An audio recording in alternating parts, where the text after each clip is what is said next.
তোমাৰ ফেভাৰিট শব্দটো কি যিটো শব্দ তোমাৰ সকলোতকৈ বেছি ভাল লাগে সপোন ড্ৰিমছ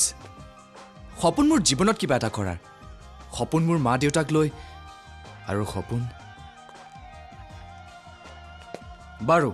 তোমাৰ ফেভাৰিট শব্দ কি তোমাৰ আৰু মোৰ ফেভাৰিট শব্দৰ মাজত বহুত ডিফাৰেঞ্চ আছে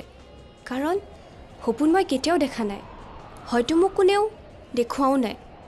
পিছে মোৰ ফেভাৰিট শব্দটো কি জানা মা মোৰ মা মাক মই বহুত সৰুতে হেৰুৱাইছোঁ কিন্তু প্ৰতিটো দিন প্ৰতিটো ৰাতি সেই শব্দটোৰ অবিহনে জীয়াই থাকিবলৈ বৰ কষ্ট হয় কিন্তু মোৰ মা থকা হ'লে মোকো তোমাৰ দৰে সপোন দেখিবলৈ শিকালে হয় শব্দবোৰ এনেকুৱাই কিছুমান শব্দই আমাক জীয়াই থকাৰ হেঁপাহ দিয়ে আৰু কিছুমানে হয়তো হেৰুৱাৰ বেদনা আচলতে মই তোমাক কি ক'ব বিচাৰিছোঁ জানা কি আমাৰ পৃথিৱীখনত প্ৰত্যেকটো খোজতে ৰং আছে তাৰে কিছুমান সুখৰ কিছুমান দুখৰ